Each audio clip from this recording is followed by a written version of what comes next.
মহান রব্বুল আলামিন পৃথিবীতে যদিও মানুষকে বিপদ আপদ বালা মুসিবত দিয়ে থাকেন, প্রাকৃতিক দুর্যোগ হয়ে থাকে, তারপরেও আল্লাহ তাআলা অন্যান্য উম্মতের মতো নয়। আমাদের নবী, মায়ান নবী, রহমতের নবী, রহমাতুল আলামিন মুহাম্মদুর রাসূলুল্লাহ সাল্লাল্লাহু আলাইহি সাল্লামের সম্মানার্থে, তার মর্যাদায় আল্লাহ তাআলা এই উম্মতকে হয়তো একটা অংশে বা একটা গ্রামে বা একটা জেলায় বা একটা ডিস্ট্রিক্টে অথবা একটা যে কোনো একটা নির্দিষ্ট এলাকায় হয়তো অনেক সময় বিপদ আপদ দেন, পাশাপাশি অন্য এলাকায় আবার বিপদমুক্ত রাখেন। কারণ হচ্ছে সকলেই যদি সমানভাবে বিপদে পড়ে যায়, দুর্যোগের সম্মুখীন হয়ে যায়, তখন সাহায্য করার মতো তো কেউ থাকবে না। সেজন্য আল্লাহ তাআলা এই উম্মতকে, যেহেতু আল্লাহ বলেছেন, রাসূল বলেছেন, ইন্নামাল মুমিনুনা ইখওয়া, প্রত্যেক মুমিন হচ্ছে ভাইয়ের মতো, তাহলে এক ভাই বিপদে পড়লে আরেক ভাইয়ের দায়িত্ব হচ্ছে সাহায্য করা। এখন সব ভাই যদি বিপদে পড়ে তাহলে কে কাকে সাহায্য করবে? সেটার দৃষ্টান্ত আমরা দেখছি যে বিভিন্ন সময় আমাদের দেশে যে প্রাকৃতিক দুর্যোগগুলো হয়েছে, দেখা গেছে একটা অঞ্চলে হয়েছে, আরেকটা অঞ্চল হয়তো আল্লাহ তাআলা মুক্ত রেখেছেন। 2022 সালে আমরা দেখেছি সিলেট অঞ্চলে প্রচুর পরিমাণে প্লাবিত হয়েছে, বন্যায় আক্রান্ত হয়েছে, অন্যান্য অঞ্চলে মানুষ গিয়ে সাহায্য সহযোগিতা করেছে। বর্তমানে আজকে 2024 সালের এই আগস্ট মাসে এসেও আমরা দেখছি যে আমাদের ফেনী, কুমিল্লা, চট্টগ্রাম, নোয়াখালী, লক্ষ্মীপুর, ব্রাহ্মণবাড়িয়া এই অঞ্চলগুলা প্লাবিত হয়েছে এবং বেশ ইতিহাসের মানে দীর্ঘ প্রায় 50-60 বছরের ইতিহাসে এত পানি ফেনীতে কখনোই হয়নি, সিলেটের বন্যায় এত পানি হয়নি। তো যাই হোক, প্রাকৃতিক দুর্যোগ নেমে এসেছে, সারা দেশের মানুষ সাহায্য সহযোগিতা করছে। এটা আমাদের ইমানি দায়িত্ব, এটা মানবিক দায়িত্ব, এটা মানবিক মূল্যবোধ, মানবতার মূল্যবোধ। তো আজকে আমি গত জুমা আপনাদের এখানে এই বিষয়ে কিছু আলোচনা করেছিলাম, আর আপনাদের কাছে একটা বিশেষ সাহায্যের আবেদন করেছিলাম যে আমাদের জায়গা থেকেও যাতে আমরা কিছুটা দায়িত্ব পালন করতে পারি। সেই হিসাবে আপনারা এবং আমার এই অঞ্চলে যারা আছে, যেহেতু আমি এখানে থাকি, টার্মিনাল মসজিদ, আমার অফিসের কিছু কলিগ, সবাই মিলে বেশ কিছু সাহায্য সহযোগিতা করেছেন। কিন্তু বিষয়টা একটু বিস্তারিত বর্ণনা না করলে আপনাদের এই আমানতটা আমি কিভাবে হ্যান্ডেল করেছি, কিভাবে বিতরণ করেছি বা কতটুকু করেছি, এটা একটু বলা উচিত। যদিও আমাদের নিয়ত কাহারই কোনো প্রচারণার নিয়ত নাই, আমরা ফি সাবিলিল্লাহ করেছি, বাট আপনারা যারা এখান থেকে দান অনুদান দিয়েছেন, আপনারা তার সরাসরি জান নাই, আমার মাধ্যমেই দিয়েছেন। কিন্তু এখানে একটা বিশ্বাসের জায়গা তৈরি হওয়া দরকার, বিশ্বস্ততার প্রয়োজন আছে। মানুষের সামনে আর্থিক বিষয়গুলো স্বচ্ছভাবে উপস্থাপন করার প্রয়োজন আছে। যার কারণে আমি আজকে মূলত আপনারা যে অনুদান দিয়েছেন আপনাদের ভাই বোনদের সাহায্যের জন্য, এইটা আমি কিভাবে সংগ্রহ করেছি, কত সংগ্রহ হয়েছে, কিভাবে বিতরণ করেছি, বিস্তারিত তথ্যটা আজকে আপনাদের সামনে তুলে ধরবো। যার কারণে অন্য বিষয়গুলো আজকে তেমন আলোচনা করব না, শুধুমাত্র যে কোরআনের আয়াতটা তেলাওয়াত করি সেটা সরল অনুবাদ করব, আর হাদিসের আলোকে দিয়ে একটা কথা বলবো। আমি যে আয়াতটা তেলাওয়াত করেছি সূরা বাকারা 261 নম্বর আয়াত, এটার মাধ্যমে বোঝাতে চাচ্ছি যে আপনারা যে দানটা দিয়েছেন এটা কিভাবে দিয়েছেন, এর ফলাফলটা কি পাবেন। এখানে আল্লাহ বলছেন, বিসমিল্লাহির রহমানির রহিম, মাসালুল লাযিনা ইউনফিকুনা আমওয়ালাহুম ফি সাবিলিল্লাহ। আল্লাহ আপনাদেরকে বলছেন যে তোমাদের উদাহরণ কাদের, তোমাদের মধ্য থেকে যারা ইউনফিকুনা ব্যয় করে দিয়েছ, দান করে দিয়েছ, আমওয়ালাহুম তাদের কি মালামাল, যারা নিজের ধন সম্পদটাকে ব্যয় করে দেয়, খরচ করে দেয়, দিয়ে দেয়, ফি সাবিলিল্লাহ আল্লাহর রাস্তায়, কামাসালিন তাদের একটা দৃষ্টান্ত আল্লাহ দিচ্ছেন যে তোমাদেরকে দুনিয়ার একটা জিনিস দিয়া উদাহরণ দেই যে দুনিয়াতে যারা আল্লাহর জন্য, আল্লাহর রাস্তায়, মানুষের কল্যাণে, আরেক ভাইয়ের উপকারে, বিপদগ্রস্ত মানুষের সেবা সহযোগিতা করার জন্য যারা নিজের সম্পদটাকে, সেটা নগদ অর্থ হোক, কোনো সম্পদ হোক, যেভাবে হোক ব্যয় করবে, তাদের উদাহরণ, তাদের দৃষ্টান্ত কিসের মতো? হাব্বা, একটা বীজের মতো, শস্য বীজের মতো। সেটা ধান হতে পারে, সরিষা হতে পারে, বেগুন হতে, যে কোনো, অর্থাৎ আমরা যে শস্যগুলা বপন করি এই শস্য বীজের মতো। আমবাতাত সাবআ সানাবিলা, যখন ওই বীজটাকে বপন করা হয়, মাটিতে রোপণ করা হয়, তখন এটা কি হয়? সাবআ সানাবিলা, কি হয়? 70টি শাখা বের হয়। একটা বীজ থেকে কয়টা? 70টি শাখা বের হয়। ধান যেরকম চারা লাগালে একটা করে চারা ওঠে, অনেকগুলো শসার বিচি লাগালে অনেকগুলো গাছ ওঠে। আল্লাহ বলছেন এই দানের বীজটা হচ্ছে একটা বীজ থেকে 70টা কি হয়, 60টা কি হয়, শীষ বের হয়। ফি কুল্লি সুম্বুলাতিন, আর প্রত্যেক শীষের মধ্যে, প্রত্যেক শাখার মধ্যে মিয়াতু হাব্বা, নতুন করে 100টা বীজ উৎপাদন হয়। একটা বীজ গাড়লেন, 60টা শাখা বের হলো, প্রতি শাখায় 100টা করে বীজ বা ফল ধরবে, ফল বের হবে। তাহলে 7 10 কত হইল? 70। 7 10 70। বীজ বপন করলেন, ধান বপন করলেন, একটা শাখা বের হবে 60টা, ওই শাখা থেকে ফল হবে প্রতি শাখায় 100, তাহলে 7টা শাখায় 700। 700 শাখায় কত? 700 বীজ। একটা বীজ বপন করে 700 বীজ, তাহলে 1 টাকা আল্লাহর রাস্তায় বপন করলে কয় টাকা সওয়াব? 700 টাকা। কয় টাকার? 700 টাকা। এটা হচ্ছে আল্লাহ উদাহরণ দিয়েছেন। কিন্তু শেষ না, এটা হচ্ছে দুনিয়ার একটা দৃষ্টান্ত যে বীজ বপন করলে এভাবে উঠবে। কিন্তু আল্লাহ তো দুনিয়ার এত সংকীর্ণের ভিতরে আল্লাহ আবদ্ধ নয়, সীমাবদ্ধ নয়। আল্লাহ বলছেন ওয়াল্লাহু ইউদাইফু লিমান ইয়াশা। তোমাদেরকে যে উদাহরণটা দিয়েছি এটা হলো দুনিয়ার একটা উদাহরণ বোঝানোর জন্য, কিন্তু ওয়াল্লাহু ইউদাইফু, আল্লাহ তাআলা এমন এমন বাড়াইয়া দিবেন, শুধুমাত্র 700 থাকবে না, কত গুণ বাড়াবেন? লিমান ইয়াশা, তিনি যাহা ইচ্ছা করবেন, যা তার মনে চাইবে তত বাড়াইয়া দিবেন। ওয়াল্লাহু ওয়াসিউন আলিম, কারণ আল্লাহ মহা প্রশস্ত, তার কোনো সীমাবদ্ধতা নাই এবং তিনি সর্বজ্ঞানী। মানে কে কোন বীজ, কত টাকার বীজ, কয়টা বীজ রোপণ করছেন, আপনার এই বীজটা কতটুকু পরিপুষ্ট, কতটুকু এটা জীবাণুমুক্ত, কতটুকু এটা খাঁটি, এখান থেকে কয়টা শাখা বের হবে, কতগুলো ফল দিবে, এই চূড়ান্তটা আল্লাহ জানেন। এবং যেহেতু আল্লাহ মহাপ্রশস্ত, অসীম, যার কোনো সীমা নাই, সুতরাং তার দান, তার বিনিময়টা তিনি অসীমভাবে আপনাকে দিয়ে দিবেন। রাসূলুল্লাহ ইসলামের হাদিস, হাক্কুল মুসলিম আলাল মুসলিমে খামসুন, একজন মুসলমান আরেকজন মুসলমানের 5টা দায়িত্ব আছে, হক, 5টা অধিকার আছে। 1 নম্বর হচ্ছে রদ্দুস সালাম, যে কোনো মুসলমান আর মুসলমানের প্রতি দেখা হলেই সালাম দিবে এবং সালামের জবাব দেবে। ওয়া ইদাদাতুল মারিজ, যে কোনো অসুস্থ এবং বিপদগ্রস্ত মানুষের সাহায্য করবে, সেবা শুশ্রূষা করবে। ওয়া ইত্তাবাউল জানাইজ, সে মারা গেলে তার জানাজায় অংশগ্রহণ করবে। ওয়া ইজাবাতুদ দাওয়াত, যদি কোনো মুসলিম ভাই দাওয়াত দেয় তার দাওয়াত কবুল করবে, যদি ডাকে সাড়া দিবে। ওয়া তাসমিয়াতুল আতিস, কোনো মুসলমান হাসি দিলে ওই হাসির জবাবের উত্তরে জবাব দিবে। আরেকটা হাদিস বলছেন রাসূলুল্লাহ যে লা ইয়ারহামুল্লাহু মান লা ইয়ারহামুন নাস, আল্লাহ তাকে রহম করেন না যারা মানুষকে রহম করে না। এই সার্বিক কোরআন এবং হাদিসের আলোকে আমরা বুঝতেছি যে আমাদের দায়িত্ব আছে মুসলমান হিসেবে আরেক মুসলমানের সাহায্য করা, মানুষ হিসেবে আরেক মানুষের সাহায্য করা, মানুষ হিসেবে, সৃষ্টি হিসেবে আরেক সৃষ্টির সেবা করা। কারণ আমরা 3টা শ্রেণী। 1 নম্বর আমার আপনার পরিচয়, আমরা আল্লাহর সৃষ্টি। 2 নম্বর পরিচয় হচ্ছে আমরা ইনসান। 3 নম্বর পরিচয় হচ্ছে আমরা মুমিন মুসলমান। তাহলে ইনসান সৃষ্টি হিসেবে আমার দায়িত্ব আছে অন্য সৃষ্টির প্রতি রহম করা, অন্য সৃষ্টির প্রতি সেবা শুশ্রূষা করা। মানুষ হিসেবে আমার দায়িত্ব আছে অন্য মানুষের প্রতি আমার দায়িত্ব পালন করা। মুমিন মুসলমান হিসেবে দায়িত্ব পালন আছে অন্য মুমিন মুসলমানের প্রতি আমার দায়িত্ব পালন করা। সেই দৃষ্টিকোণ থেকে আমরা যারা বন্যার্থদের সহযোগিতায় এগিয়ে এসেছি, আল্লাহ তাআলা আমাদের সকলের দানকে কবুল করুক এবং এই দানের বিনিময়ে আল্লাহ যে ওয়াদা করেছেন সূরা বাকারায়, রাসূল যে ওয়াদা করেছেন, সেই ওয়াদা অনুযায়ী আল্লাহ তাআলা যেন আমাদের এই দানটাকে অসংখ্য গুণে বাড়িয়ে কিয়ামতের ময়দানে যেন আমাদেরকে বিপুল পরিমাণে এটার প্রতিদান দান করে, সকলে বলি আমিন। সম্মানিত ভাইয়েরা, এবার আমি আপনাদেরকে একটু, যদিও বিষয়টা একটু ব্যক্তিগত হয়ে যায়, কিন্তু আমি বারবারে বলেছি, কেন বলছি বিষয়টা, আপনাদের সামনে স্বচ্ছতা বিষয়টা উপস্থাপন করা, আপনাদের আমানতটা আমি কিভাবে মানুষের কাছে পৌঁছিয়েছি এই বিষয়টা আপনাদের কাছে তুলে ধরার জন্যই আমি এখন কিছু বিষয় বলবো। 1 নম্বর বিষয় হচ্ছে, আমাদের দেশে আমরা জানি বা যে কোনোভাবেই যে কোনো একটা কার্যক্রমের জন্য, যে কোনো একটা বড় কাজ আঞ্জাম দেওয়ার জন্য একটা সংগঠন হোক, একটা ফোরাম হোক, একটা সমিতি হোক, জনগণের একটা, মানে যেমন মসজিদ পরিচালনা একটা কমিটি লাগে, কমিটির প্রয়োজন হয়, অর্থাৎ একটা প্ল্যাটফর্মের মাধ্যমেই একটা কাজ আঞ্জাম দেওয়া যায়।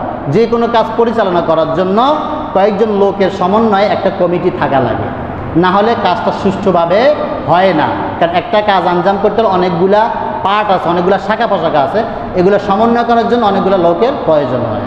তাহলে একটা সংগঠনের প্রয়োজন হয়, একটা কমিটির প্রয়োজন হয়, একটা সমিতির প্রয়োজন হয়। তা আমরা দেখছি বর্তমানে বাংলাদেশে এই সাহায্য সহযোগিতার জন্য বিভিন্ন প্ল্যাটফর্ম আছে, সংঘ আছে, সমিতি আছে, ফোরাম আছে, অনেক কমিটি আছে। সেই ধারাবাহিকতায় 2009 সালে আমি ব্যক্তিগতভাবে আমাদের যে পরিবার ছিল, আমার আব্বার নাম ছিল মাওলানা ওবায়দুল্লাহ।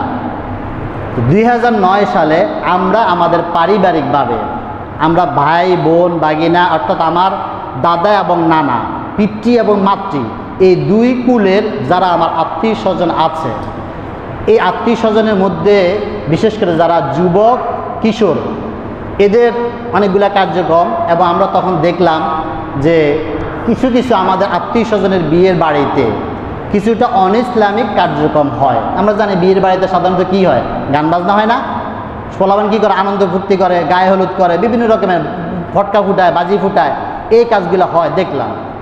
2009 সালে তখন প্রথম আমাদের পারিবারিকভাবে একটা সিদ্ধান্ত হলো যে সারা দেশে তো আমরা পারবো না, কিন্তু অন্তত চেষ্টা করি দায়িত্ববোধ থেকে, আমরা যেহেতু আলেম, আমার পরিবার, আমার বাবা আলেম ছিলেন, আমার ভাইরা হাফেজ, আমি আলেম, একটু দায়িত্ববোধ আছে যে আমরা অন্তত সমাজে কিছু একটা দায়িত্ব পালন করার। সেই দৃষ্টিকোণ থেকে আমরা করলাম যে আমরা ঠিক আছে, আমরা যারা এখানে মুরব্বী আছে কিছু, আর আমরা যারা যুবক এবং শিশু কিশোর আছে, সবাই মিলে আমরা একটা সংঘ তৈরি করি। রাসূল সাল্লাল্লাহু আলাইহি ওয়াসাল্লাম যেরকম নবুয়ত পাওয়ার পূর্বে তিনিও তার ওই এলাকায়, তার গ্রামে এরকম মানুষের মধ্যে এরকম ঝগড়া বিবাদ কলহ এগুলোকে দূর করার জন্য একটা সংগঠন গঠন করেছিলেন। জানেন না তার নাম কি? হিলফুল ফুজুল। রাসূল সাল্লাল্লাহু একটা সংগঠন করেছিলেন নবুতের আগে, নাম ছিল হিলফুল ফুজুল। এরকম ওইটার থেকে ওই টার্গেটে যে আমরাও একটা করি, তখন ওই সময় আমরা যেহেতু এটা আমাদের পারিবারিকভাবে ছিল, সকলের সম্মতিক্রমে আমরা আমার আব্বার নাম দিয়ে হাজী ওবায়েদ নামে একটা ফোরাম করেছিলাম। নাম ছিল হাজী ওবায়েদ ফোরাম। এই ফোরামের আন্ডারে আমাদের পারিবারিক যারা ছিল, আমাদের আত্মীয় স্বজন, সকলকে সংযুক্ত করে আমরা আমাদের কার্যক্রম শুরু করছি। আমাদের শুরুটা হয়েছে, এক নম্বর আমাদের কার্যক্রম ছিল বিভিন্ন আমাদের আত্মীয় স্বজন যাদের বিয়ে হয়, বিয়ে বাড়িতে গিয়ে অনুষ্ঠান করা। কি অনুষ্ঠান? যে আমরা জানি বিয়ে বাড়িতে গান বাজনা হবে, এক নম্বর হচ্ছে ওই বিয়ে বাড়িতে গিয়ে গায়ে হলুদ ঠেকানো, কোনো গায়ে হলুদ করা যাবে না। আমরা যারা সদস্য আছি আমরা গিয়ে উপস্থিত হতাম, গায়ে হলুদ করা যাবে না। দ্বিতীয় কথা, আনন্দ ফুর্তি তো পালন করতে চাইবে। দ্বিতীয় আমরা করতাম একটা ইসলামিক সংস্কৃতি, মানে হচ্ছে বিয়ের বাড়িতে গিয়ে সন্ধ্যার পরে সাধারণত সব মেহমানরা থাকে, 2-3 দিন মেহমানরা থাকে। ওই সময় আমরা সন্ধ্যার পর থেকে কোরআন তেলাওয়াত, হাম, নাচ, ইসলামী সঙ্গীত এর মাধ্যমে মানুষগুলাকে এক জায়গায় রাখার এবং ভিন্ন কালচারে না যাওয়ার জন্য চেষ্টা করা, এইটা আমরা শুরু করেছি। এবং এই জিনিসটা সর্বপ্রথম আমার বিয়েতে শুরু হয়েছিল। আমি বিয়ে করেছি 2007 সালে। ওই সময় শুরু করেছি, যদিও সংগঠনটা 9 সালে, কিন্তু কার্যক্রমের পিছনে 2007 সালে আমি প্রথমে এই আমার বিয়ের মাধ্যমে, আমার বিয়েতে সর্বপ্রথম এই জিনিসটা শুরু হয়। এলাকার মানুষকে আমরা বুঝাইছি ইসলামিক কালচারের ভিতরে থেকেও আনন্দ করা যায়, অন ইসলামী পথে যাওয়া লাগে না। তখন থেকে আমাদের কার্যক্রমটা শুরু। এরপরে পাশাপাশি আমরা কি করতাম, যদি আমাদের এলাকায় বা আত্মীয় স্বজনের ভিতর কোনো কন্যা দায়গ্রস্ত, মানে মেয়ে বিয়ে দিব কিন্তু টাকা পয়সার আর্থিক সামর্থ্য নাই, তখন আমরা তাদেরকে আর্থিকভাবে সাহায্য করে ওই মেয়েটাকে বিয়ে দেওয়ার ব্যবস্থা করেছি। এরকম 2-3টা ঘটনা আমরা করেছি। তৃতীয় কার্যক্রম ছিল, ঢাকায় যেহেতু আমি থাকতাম, তখন আমি মানহাট ইউনিভার্সিটি চাকরি করি। ওই সময় আমরা ঢাকা শহরে তখন চিন্তা করলাম একটা শিক্ষা প্রতিষ্ঠান করার মতো। সর্বপ্রথম আমরা একটা কোচিং সেন্টার করেছি। ওইখানে বিকাল সময়ে আমি অফিস থেকে আসার পরে সন্ধ্যার পরে আমরা আরবি কোচিং করাইতাম, অর্থাৎ কোরআন হাদিস শিক্ষা করাইতাম, পাশাপাশি ইসলামী সঙ্গীত শিক্ষা দিতাম। এই আমাদের প্রাতিষ্ঠানিক অর্থাৎ একটা কোচিং সেন্টারের মাধ্যমে কার্যক্রম শুরু। এরপর ওইটার আলোকে আমরা 2015 সালে ঢাকা শহরে একটা মাদ্রাসা প্রতিষ্ঠা করি। মাদ্রাসার নাম হচ্ছে মাদ্রাসাতুল উলুমুল ইসলামিয়া শাহজাদপুর। আমার ছোটো ভাই একটা এখানে আসছিল, আপনি একদিন দেখছিলেন, ওই ছোটো ভাইটা ওই মাদ্রাসা পরিচালনা করে, আব্দুল্লাহ আল ফারুক। এই ধারাবাহিকতায় আমাদের এই বিভিন্ন কার্যগুলো চলছিল। যাই হোক, এটা তখন আমাদের ব্যক্তিগত একটা পারিবারিক নাম ছিল হাজী ওবায়েদ ফোরাম। এই ফোরামের মাধ্যমে আমরা এই কয়টা কাজ করে সর্বশেষ একটা মাদ্রাসা আমরা প্রতিষ্ঠা করেছি। সেইখানে মাদ্রাসাটা এখন চলমান আছে। সর্বশেষ 2024 সাল আসলো, যখন এই বন্যা দুর্গস্ত শুরু হলো, তখন আমাদের একটা প্ল্যান শুরু হয়েছে যে এই সময় আমাদের কিছু করা উচিত। তখন আমরা কি করলাম, আমরা আমাদের যারা আত্মীয় স্বজন আছে তাদের কাছ থেকে আর্থিক সহায়তা, বিভিন্ন রকমের ত্রাণ সহায়তা এটা চেয়েছি। আমাদের নিজেরা থেকে দেওয়া শুরু করে মোটামুটি আস্তে আস্তে শুরু হয়েছে আমাদের অনুদান সংগ্রহের কাজ। কিন্তু একটা পর্যায়ে গিয়ে একটা প্রশ্ন উঠেছে বা কথা উঠেছে যে আমরা যে প্ল্যাটফর্মের এগেনিস্টে বা যে ব্যানারে আমরা কাজটা করছি, ওই ব্যানারটা আমাদের ব্যক্তিগত পারিবারিক নাম, হাজী ওবায়দ ফোরাম নামের আমার আব্বার নাম হয়ে গেছে। তখন সবাই পরামর্শ দিল যেহেতু এটা এখন জনগণ সম্পৃক্ত হচ্ছে, অন্যান্য জনগণ এমনকি দেশের বাইরের কিছু লোক আমাদের সাথে যুক্ত হয়েছে, তখন চিন্তা করলাম এটা ব্যক্তিগত পারিবারিক নামে রাখা উচিত না। তখন আমরা সিদ্ধান্ত নিলাম মিটিং করে আমরা নামটাকে কমন করে ফেলব।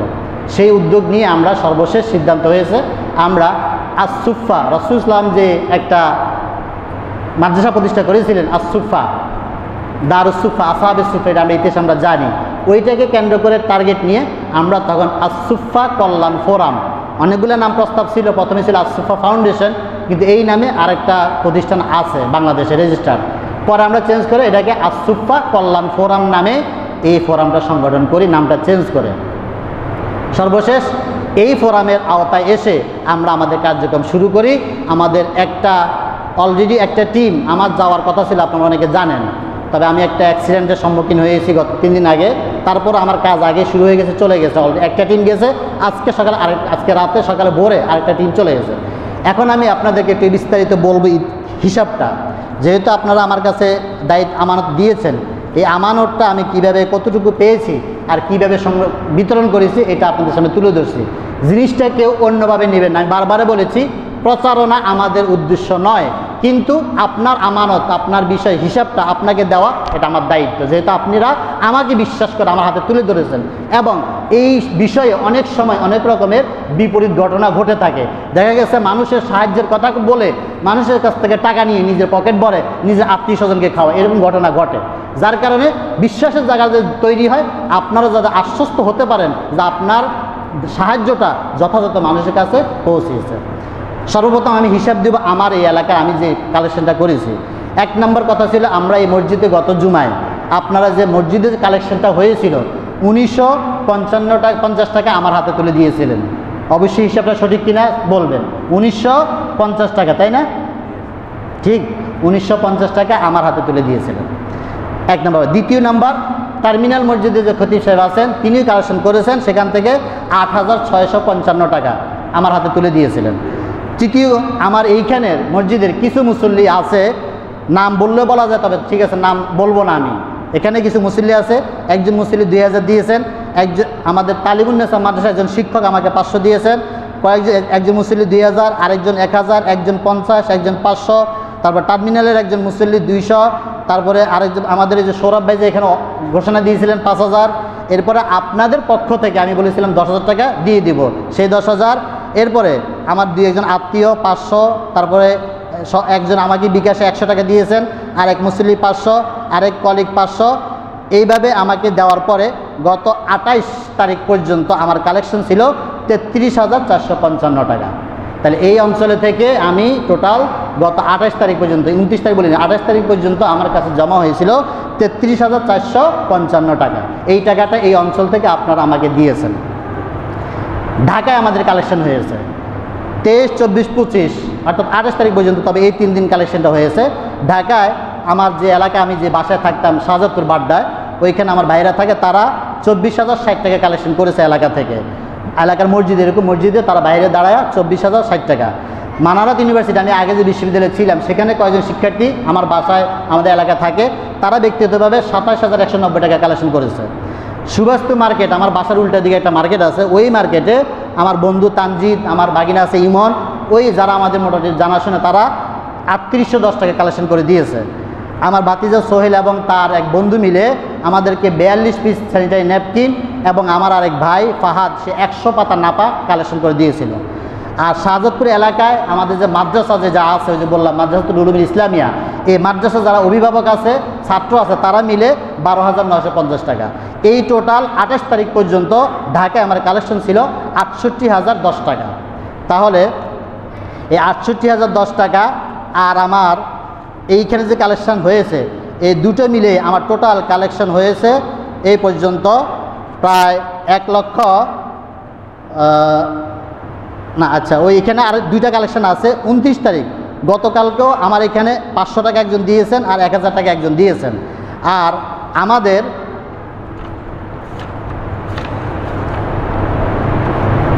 এই মোট 1,01,465 টাকা। সর্বমোট আমার কালেকশন ছিল 1,01,465 টাকা। এই কালেকশন হওয়ার পরে গত শনিবারে শুক্রবার যেহেতু কালেকশনটা হয়েছে, শুক্রবার রাতে আমরাও টাকা পাঠাইছি, সব টাকা একত্রিত করার পরে শনিবারে সকালে আমাদের কার্যক্রম শুরু।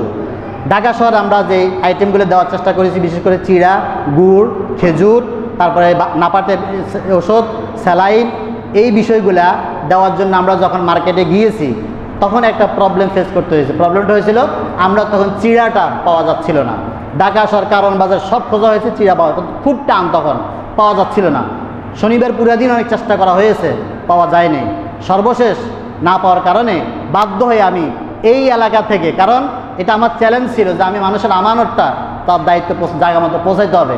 না পাওয়ার কারণে আমি এইখান থেকে পার্বতীপুর থেকে, আপনারা জানেন সাইদ ভাইয়ের দোকান থেকে আমি 150 কেজি চিড়া, 6 বস্তা চিড়া নিজে এখান থেকে কিনে, আপনাদের টাকা দিয়ে কিনছি, কিনে এখান থেকে নিয়ে ট্রেন আলাদের সাথে কথা বলে যে এখান থেকে যদি ভাড়া দিয়ে পাঠায় অনেক টাকা লাগবে, মানুষের টাকা তো আমি এবার নষ্ট করতে পারবো না।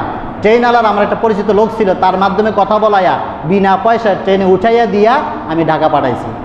ঢাকার কমলাপুর থেকে আমার এই 150 কেজি চিড়া আমার লোকজন কালেকশন করে এলাকায় নিয়ে, আমার ওই মাদ্রাসায় নিয়ে সেইখানে অন্যান্য মালামালের সাথে প্যাকেট করে রোববারে শনিবার রাতে 100টা পরিবারকে এই দেওয়ার জন্য 100টা প্যাকেট প্রস্তুত করা হয়।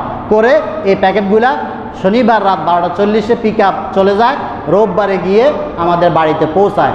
সেখানে পৌঁছানোর পর অনেক কষ্ট হয়েছে, কারণ পানির কারণে গাড়ি ভিতরে যায় না। 3টা রোড ক্রস করার পরে যাই হোক এক আত্মীর বাসায় উঠানোর পরে সেইখান থেকে আবার পরের দিন ভ্যান ভাড়া করে লোকজন এনে ভ্যানে করে আমার আপন ছোট ভাই, আরেকটা ছোট ভাই আছে, ওকে আপনার দেখেন নাই, মাইনুদ্দিন নাম, ও নিজ তত্ত্বাবধানে এই ভ্যান গাড়িতে করে আমাদের এলাকায় যেই সমস্ত জায়গায় সাধারণত কেউ ত্রাণ নিয়ে যায় না, এই সব কোনো আশ্রয় কেন্দ্র আমরা দেই নি, কারণ আশ্রয় কেন্দ্রগুলো থাকে সাধারণত উঁচু জায়গা বা মেইন রোডের পাশে, এখানে অনেক ত্রাণ আসে। বাট এমন কিছু এলাকা আছে যারা আশ্রয় কেন্দ্রে আসে নাই, কিন্তু ঘরে বসে আছে, কিন্তু ত্রাণ পৌঁছায় না। এই সমস্ত জায়গায় ভ্যানে করে নেওয়ার পরে, আমার বাড়িতে নেওয়ার পরে ওইখান থেকে আবার নৌকাতে করে তারপরে সবার ঘরে ঘরে পৌঁছায় দিয়ে আসা হয়েছে। সোমবার এবং মঙ্গলবার 2 দিন লাগছে, কারণ ভিতরে যদি অনেক সময় লাগে। 2 দিনে এই 100টা পরিবারের কাছে আপনাদের দেওয়া আমানত, এই 100টা আমরা পৌঁছাই দিয়েছি। সেইখানে আমাদের খরচ হয়েছে, এই যে 100টা প্যাকেট করেছি, 61,686 টাকা। 61,686 টাকা খরচ করে 100টা পরিবারকে আমরা যৎসামান্য এই উপহারটা দেওয়ার চেষ্টা করেছি, এটা পৌঁছায় দেওয়া হয়েছে। বিস্তারিত বিবরণ, বিস্তারিত ভিডিও, ছবি সব আমার কাছে রেকর্ড করা আছে, কিন্তু আমি এটা দেখাতে চাই না। কেউ ব্যক্তিগত দেখতে চাইলে আমার কাছেও আছে, আমার এই ভাতিজার কাছেও আছে, আপনারা দেখতে পাবেন। কারণ আমরা বারবারই বলেছি আমরা প্রচার করতে চাই না, কিন্তু শুধুমাত্র আপনাদের জানার জন্য যে আপনাদের টাকাটা আমি কোথায় কীভাবে পৌঁছাই দিয়েছি। ওই পরে আমাদের 39,779 টাকা ক্যাশ ছিল।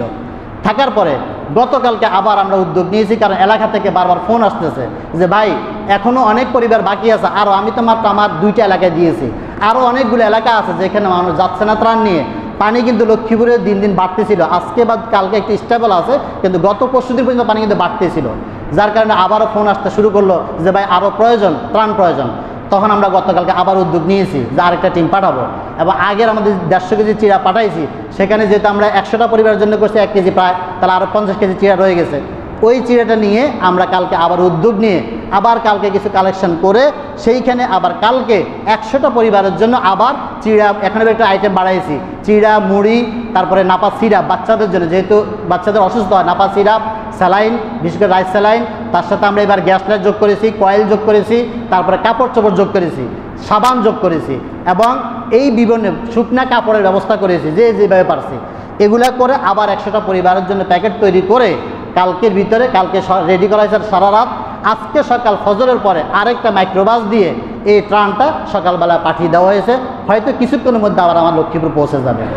এই কার্যক্রমগুলো আমাদের চলমান আছে, এবং বিস্তারিত বিবরণটা আপনারা যারা ফেসবুক চালান তাদেরকে আমি রিকোয়েস্ট করব, আসুফা কল্যাণ ফোরাম নামে একটা ফেসবুক পেজ আছে আমাদের, এটা আমরা গত কয়েকদিন আগে খুলছি এই কার্যক্রমের জন্য।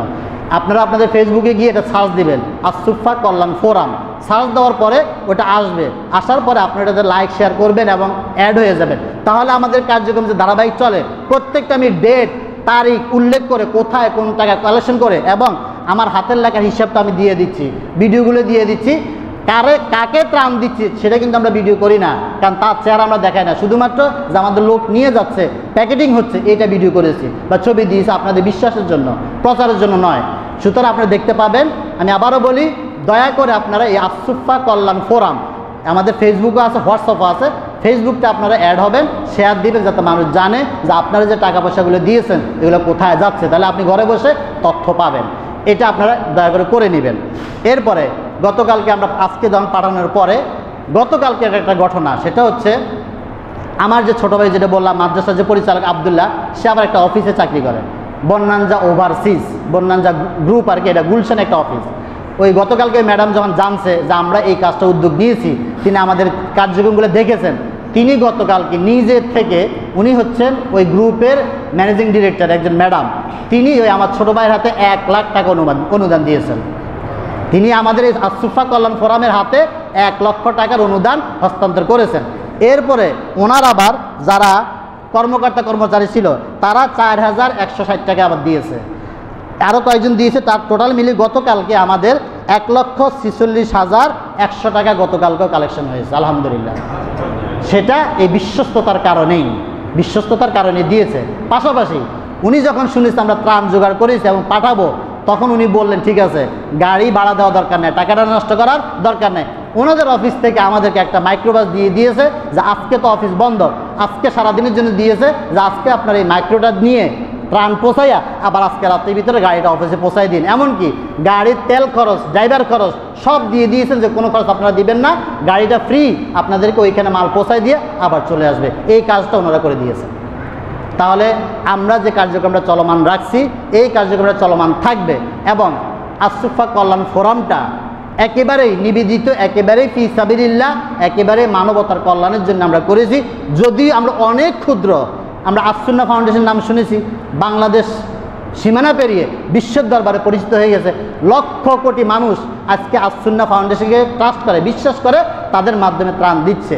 আমরা যদিও ক্ষুদ্র, হয়তো ক্ষুদ্রই আজীবন থাকবো, তারপরেও শুধুমাত্র নিজের বিবেকবোধ, নিজের দায়িত্ববোধ থেকে এই কাজটা করেছি, যে অন্তত একটা ব্যানারের মাধ্যমে যাতে মানুষ বিশ্বস্তভাবে তার দান অনুদানটা, তার পরিশ্রমটা যেন যথাযথ জায়গায় পৌঁছাতে পারে, এই নিয়তেই আমরা এই কাজটা করেছি। এই কাজের ধারাবাহিকতা যতদিন আমরা বেঁচে থাকবো, আমি চলে যাব, আমার পরিবার চলে যাবে, কিন্তু ওইটা এখন আর আমার পারিবারিক নাই, এটা জনগণের সংগঠন হয়ে গিয়েছে, জনগণের ফোরাম হয়ে গিয়েছে। আপনারা এর মধ্যে আছেন, আপনারাও থাকবেন। এই ধারাবাহিকটা ইনশাল্লাহ চলতে থাকবে। পৃথিবী যতদিন আছে কিয়ামত পর্যন্ত মানুষের বিপদ ও বালা মুসিবত আসতেই থাকবে, আমাদেরকে দাঁড়াইতে হবে। ওই সময় যেন আমরা একটা ব্যানারের মাধ্যমে, একটা সংগঠনের বিশ্বস্ত একটা প্রতিষ্ঠানের মাধ্যমে যাতে আমরা আমাদের দান অনুদানগুলা মানুষের কাছে পৌঁছাইতে পারি, এমনকি মানুষের সাহায্য সেবা করার জন্য আমরা দাঁড়াইতে পারি। এই চেষ্টা, এই উদ্দেশ্য, এই নিয়তে থেকে আমাদের এই কার্যক্রম চালু আছে। এখন আমি আজকে যে হিসাবটা দিলাম, এই হিসাবটা বিস্তারিত আমার কাছে আরও আছে, আপনারা যদি আরও জানতে চান জানতে পারবেন। 3 নম্বর কথা হচ্ছে নেক্সট প্ল্যান আমাদের কি। এখন নেক্সট যেহেতু আমাদের একটা বড় অ্যামাউন্ট যোগ হয়েছে, 1,46,000, তো কালকে যে কিছু ত্রাণ কিনা হয়েছে সেই হিসাবটা এখন আমার কাছে আসে নাই, হয়তো আসবে, আমি ধাপে ধাপে আপনাদেরকে হিসাবটা বলে দিব। তৃতীয় হচ্ছে আমাদের রোববারে আজকে সকালে আরেকটা ফোন আসছে কুমিল্লা থেকে, নাঙ্গলকোট। সে হচ্ছে আমার এই বাতিজার ক্লাসমেট মনির হোসেন নামে। তিনি একেবারে আমাদেরকে পার্সোনালি মেসেজ দিয়েছেন যে ভাই আপনারা তো ত্রাণ দিচ্ছেন। এমনকি তিনি খুব দুঃখ প্রকাশ করছেন, একটা টিম গিয়েছিল, তখন তারা ত্রাণের জন্য আবেদন করেছিল, যোগাযোগ করে যে ভাই আমাদের ত্রাণ পাঠান। একটা টিম ত্রাণ নিয়ে গিয়েছিল, কিন্তু ওই নাঙ্গলকোট ওই এলাকা যাওয়ার পরে কিছু বখাটে মানুষের কারণে এটা বিরক্ত হইয়া ত্রাণটা না দিয়া এরা ত্রাণগুলো নিয়ে ফেরত চলে গেছে। খুবই দুঃখজনক ব্যাপার। ওই লোকটা কান্না করে দিছে, ভাই এত যোগাযোগ করে আনার চেষ্টা করলাম, আমি লোকদেরকে সাহায্য তাদেরকে বললাম যে আশ্বাস দিলাম ত্রাণ আসতেছে, কিন্তু কিছু আইসা আবার চলে গেছে, আমার লোকগুলা ত্রাণ পায়নি। আপনারা দয়া করে কুমিল্লার নাঙ্গলকোট ইয়াতে একটু ত্রাণ পৌঁছা দেওয়ার ব্যবস্থা করেন। আমি তারে বলেছি আপনি বিস্তারিত দেন, আপনি কি আইটেম লাগবে, কয়টা পরিবার আছে, বিস্তারিত জানান। ইনশাল্লাহ নেক্সট টার্গেট আমরা আপনাদের কাছে পৌঁছাবো। এবং আমরা আগামী রোববার ইনশাল্লাহ আমাদের আরেকটা টিম যাবে, আমাদের কালেকশন চলতেছে, ইনশাল্লাহ কার্যক্রম ধারাবাহিক থাকবে। যার যে আইটেম প্রয়োজন সেইভাবে আমরা পৌঁছানোর চেষ্টা করব। আপনাদের আমানত যাতে আল্লাহ তাআলা আমাকে সঠিকভাবে সঠিক জায়গায় যেন পৌঁছাইতে পারি, কোনো রকমের আল্লাহ যেন এক পয়সাও এদিক সেদিক না হয়, এই দোয়া আপনারা করবেন।